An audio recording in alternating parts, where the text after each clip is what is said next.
31번에서 33번 문제 해결해 보도록 합니다. 유능길의 9켤레의 구두로 남은 사내라는 작품인데요. 어렵지 않거든요. 빨리 할 수 있습니다. 봅시다. 불을 끈 다음에 아내가 다시 소금골에 왔다. 당신도 보셨죠? 오늘 사 말고 연기 엄마 배가 유난히 더 불러 보였어요. 혹시 쌍둥이가 아닌가 싶어서 남의 일 같잖아요. 8달밖에 안 된 배가 그렇게 만삭이니 원? 지금 아내는요, 연기 엄마를 걱정하고 있습니다. 8달밖에 안 됐는데 벌써 배가 저렇게 부르다니 괜찮은 걸까? 걱정합니다. 당신더러 대신 나으라고 떠맡기진 않을 거야. 걱정 마. 나는 그날 밤 디킨즈와 램의 궁둥이를 번갈아 걷어차는 꿈을 꾸었다. 내가 권 씨의 궁둥이를 걷어차고 권 씨가 내 궁둥이를 걷어차는 꿈을 꾸었다. 뭐 궁둥이를 서로 막 걷어차고 있는데요. 뭔 소리인지 모르겠죠. 모르면 넘어가면 됩니다.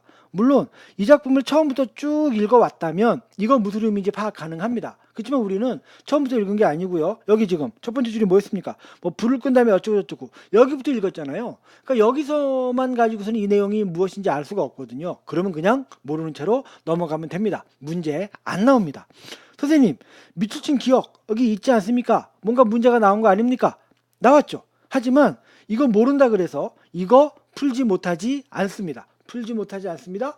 몰라도 풀 수 있습니다. 이따 확인해 볼 거고요. 그래서 이렇게 나와 있는 부분만 통해서 뭔가 의미 파악이 안 되면 그냥 넘어가도 된다는 거 기억하시면 되겠고요. 아내가 권신에 대해서 갑자기 관심을 보이기 시작했다. 좀 더 정확히 얘기해서 권씨 부인의 그 금방 쏟아질 것만 같은 아랫배에 관한 관심이었다. 말투로 볼 때 남자들이 집을 비우는 낮 동안이면 더러 접촉도 가지는 모양이었다. 예정일도 모르더라면서 아내는 낄낄낄 웃었다. 임산부가 자기 분만 예정일도 몰라서야 말이 되느냐고 핀잔했더니 까짓것 알아도 그만 몰라도 그만 어차피 때가 되면 배 아프면 낳기는 마찬가지라면서 태평으로 있더라는 것이었다. 권신혜는 대단히 태평스러운 캐릭터죠. 그리고 그런 권신에 대해서 아내는 지금 비웃고 있습니다. 막 낄낄낄 웃었잖아요. 권신은 여전히 일자리를 구하지 못한 채였다. 일정한 직장이 없으면서도 아침만 되면 출근 복장을 차리고 뻔질나게 밖으로 나가곤 했다. 몸에 붙이는 기술도 그렇다고 타고난 뚝심도 없으면서 계속해서 공사판 같은 데 나가 막일을 하는 눈치였다. 동준아 놀자 하고 둘이 합장하듯이 길게 외치면서 일단 안방까지 들어오는데 성공한 권씨 아이들은 끼니 때가 되어도 막무가내로 버티면서 문간방으로 돌아가지 않는 적이 자주 있게 되었다. 문간방의 사정이 심상치 않다는 징조였다. 그러니까 지금 왜 버티고 있는 거죠? 집에 가면 먹을 게 없으니까 여기 있으면 그래도 그나마 뭔가 좀 이렇게 얻어먹을 수 있으니까 버티고 있는 거죠. 그걸 통해서 야, 저 집 사정이 좋지 않구나 라는 거를 지금 짐작하고 있는 겁니다. 그렇다고 권씨나 권씨 부인이 우리에게 터놓고 도움을 청한 적은 한 번도 없었다. 다만 우리로 하여금 그런 꼴을 목격하고도 도울 마음을 먹지 않으면 도무지 인간이 아니 계시리 상황을 최악의 선까지 잠자코 몰고 갈 뿐이었다. 지금 권씨 부분에는요, 태평스러운 캐릭터이기도 하지만 동시에 자존심이 굉장히 센 것이기도 합니다. 그래서 도움을 청하지 않는 겁니다. 그래서 그걸 지켜보다 옆에서 막 도와주지 않으면 뭔가 큰일 날 것처럼 그렇게 느끼게 만들 정도까지도 도움을 청하지 않는다는 거죠. 그래서 요거 파악하시면 되겠습니다. 원래 소설이라는 게 이렇게 쭉 읽으면서 그 캐릭터의 특성을 파악하는 게 가장 중요하잖아요. 그러니까 현재까지 권씨 부부의 그 성격이 이런 것이었다는 거 파악하는 게 이 작품의 지금 핵심이라는 거 기억하시면 되겠고요. 계속 봅니다. 애당초 이순경이 기대했던 그대로 산타클로스 비슷한 꼴이 되어 쌀이나 연탄 따위를 슬그머니 문간방 부엌에다 넣어주고 온 날 저녁이면 아내는 분하고 억울해서 밥도 제대로 못 먹었다.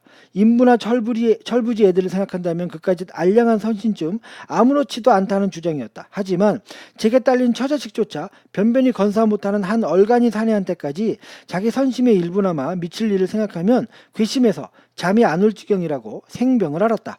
권씨가 여간 내기 아니라고 속삭이던 게 엊그제인 걸 벌써 잊고 아내는 새빵 잘못 내줬다고 두고두고 자탄하는 것이었다. 아내는 지금요, 이 권씨 부부한테 이중적인 태도를 보이고 있는 거거든요. 요 앞에 페이지에서 아내가 그 권씨 아내한테 걱정하는 태도를 보이기도 했다가 또 막 비웃기도 했다가 그랬잖아요. 그런 거 있었고요. 그 다음에 요 부분에서 이제 권씨, 그 남편한테 막 이렇게 좀 이렇게 화를 내고 있죠. 분노하고 있죠. 저 무능력한 사람까지 내가 도와줘야 하다니 이러면서 분노했지만 또 한편으로는 권씨가 여간 얘기 아니라고 속삭인 적도 있었잖아요. 그렇죠? 그러니까 그 아내는 권 씨 부부에게 부정적으로 평가하기도 하고 또 그 반대로 긍정적으로 평가하기도 하는 이중적인 태도를 보이고 있다는 것을 파악하면 되겠습니다. 남편이 여전히 벌이가 시원찮은 상태에서 권 씨 부인은 해산의 날을 맞게 되었다. 진통이 시작된 지 꽤 오래되는 모양이었다. 아내의 귀뜸으로는 점심 무렵이 지나서부터 그런다고 했다.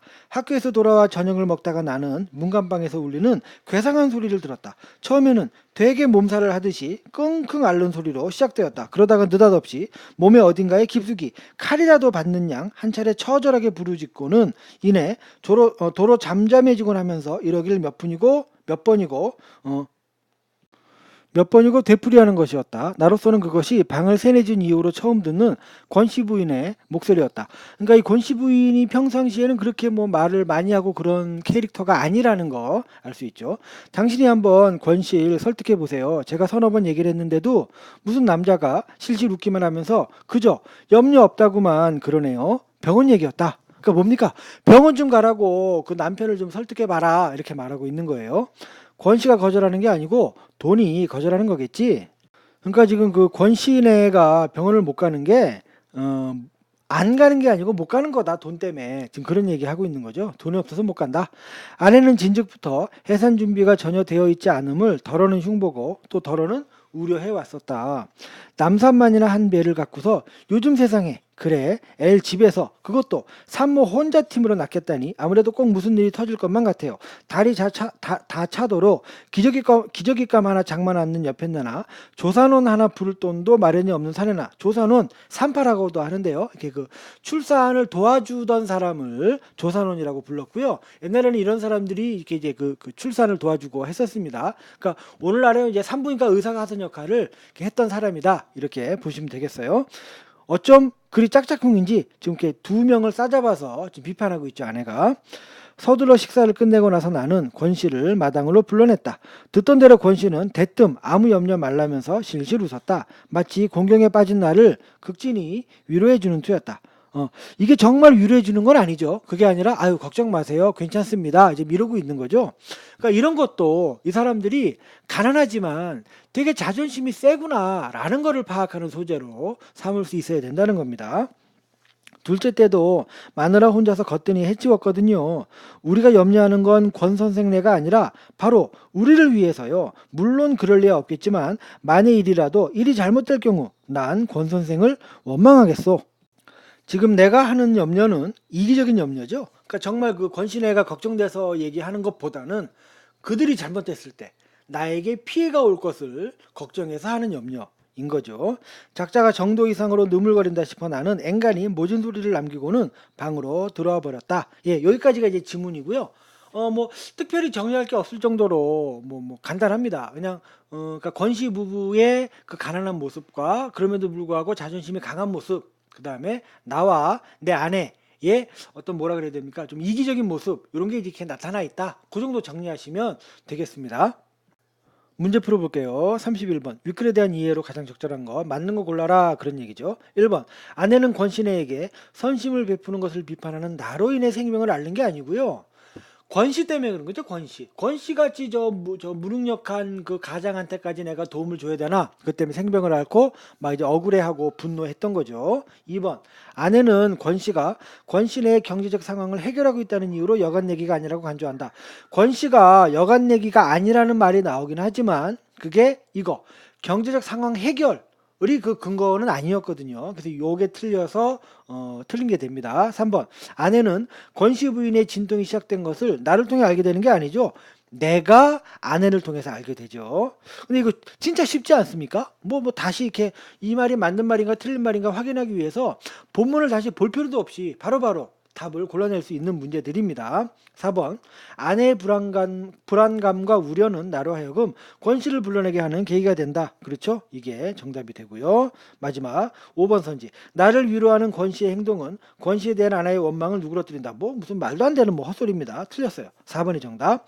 32번. 기억에서 디귿에 대한 설명 맞는 거 골라라. 1번. 기억은 나의 경험에 대한 분석 내용을 제시하고 있다. 이 부분이 아까 뭐 이렇게 뭐 서로 막 궁둥이 걷어차는 그 부분이었잖아요. 그거 무슨 내용인지 우리 지금 모르는 걸로 돼 있죠. 근데 그 부분이 나의 경험에 대한 분석 내용을 제시하는 게 아니라는 거는 우리 확실히 알죠. 이건 말도 안 되는 얘기죠. 그러니까 이거 틀린 겁니다. 그러면 그럼 정확하게는 그게 뭘 의미하는 겁니까? 그거 몰라도 된다는 겁니다. 이런 식으로 접근하는 게 수능적인 접근 방법이고요. 평소에 이런 식으로 연습을 해야 시험장 가서도 효율적으로 문제를 이렇게 해결할 수가 있는 겁니다. 1번 틀렸습니다. 2번 니은은 아내의 말을 통해 다른 인물의 상황을 나타내고 있다. 맞죠? 그 예정일을 모르는 상황을 이렇게 보여주고 있는 거잖아요. 이게 맞는 그 선지고요. 3번 디귿은 나가 관찰하고 있는 인물들의 뇌물 전 말도 안 되고요. 4번 기억과 디귿은 나와 인물들 간의 외적 갈등을 제시하고 있다. 역시 말도 안 되는 얘기. 5번 니은과 디귿은 인물들을 바라보는 나의 긍정적 시선 아닙니다. 그쵸? 답은 2번이 되겠고요. 33번 보기를 바탕으로 윗글을 감상한 내용으로 적절하지 않은 것은 요 문제요. 보시면 보기를 바탕으로 윗글을 감상하죠. 그러니까 이런 식의 문제는요. 요 보기가 그 윗글 판단의 근거가 될 수 있거든요. 그래서 그 요 9켤레 구두로 남은 산의 본문을 보기 전에 여기 33번의 보기 같은 거는 미리 좀 읽어두고 이렇게 본문 해석을 들어가는 것도 좀 도움이 되는 방식이기도 합니다. 뭐 그런 것도 좀 참고로 알아두시고요. 보기 볼게요. 1970년대 한국 소설에는 산업화 과정에서 공동체적 유대감이 파괴되고 개인주의가 팽배하면서 그 사이에서 고민하게 되는 소시민이 나타난다. 예, 소시민이 나타난답니다. 그 다음에 물질적 가치를 중시하는 세태가 심화되고 계층 분화가 일어나면서 주변부로 밀려난 도시 빈민과 같은 소외계층이 등장하는데 이들도 소설의 주요한 제재로 반영되고 있다. 도시 빈민 같은 소외계층이 등장했답니다. 이게 뭡니까? 앞에 소시민이 나와 그 나의 아내를 이야기하는 것이고요. 이 도시 빈민이 건시 부부를 가리키는 거 아니겠습니까? 그렇죠? 그러니까 이렇게 연결해가지고 요걸 근거로 해서 앞에 본문에 나온 내용이 그거에 대한 1, 2, 3, 4, 5의 설명이 맞는지 틀리는지를 확인하면 되는 것이죠. 1번 선지요. 나아가 권신혜를 의식하면서도 권신혜의 상황에 거리를 두려는 것은 이거 맞죠? 소시민의 내적 갈등이다. 어쩐 내적 갈등이요? 공동체적 유대감과 개인주의 사이에서 고민하는 거 맞잖아요. 그러니까 도와줄까? 에이 우리 집에 피해오면 안 되는데 이러면서 이렇게 갈등하니까 맞는 말. 2번 권씨가 일정한 직업 없이 막리를 할 수밖에 없는 것은 계층이 분화하면서 생겨난 도시빈민의 처지를 나타내는 것이다. 그렇죠. 도시빈민의 상황 보여준 거 맞고요. 3번 아내가 권씨네를 대하는 이중적 태도는 이거 우리 앞에서 확인했습니다. 그 태도는 공동체 의식과 개인주의 사이에 놓인 소시민의 모습을 반영한다. 맞죠? 그러니까 나도 그렇고요. 아내도 그렇고 소시민으로서 이렇게 이중적인 태도를 보여주고 있다. 라고 우리가 확인할 수 있었고 따라서 3번 선지도 맞는 말이 됩니다. 4번 권씨 부인이 혼자 힘으로 해산을 하려는 모습은 궁핍한 삶에 내몰린 소외계층의 처지를 반영한다. 그렇죠? 여기요. 권씨가 거절하는 게 아니고 돈이 거절하는 거겠지. 그러니까 돈이 없어서 이러고 있는 거죠. 도시 빈민의 모습 보여주는 겁니다. 5번 나가 권신에 대해 염려하며 우리를 위해서 라고 말한 것은 공동체적 유대감을 회복하려는 소시민의 욕망을 드러낸다라고 했는데요. 여기서 우리를 위해라는 말이 권신혜를 포함하는 게 아니라 나와 나의 아내까지만을 포함하는 개념이죠. 그러니까 무슨 공동체적 유대감이 아니고 개인주의적 태도를 보여주는 것입니다. 그래서 이게 틀려서 정답이 되겠네요. 예, 별로 어렵지 않았던 문제였습니다.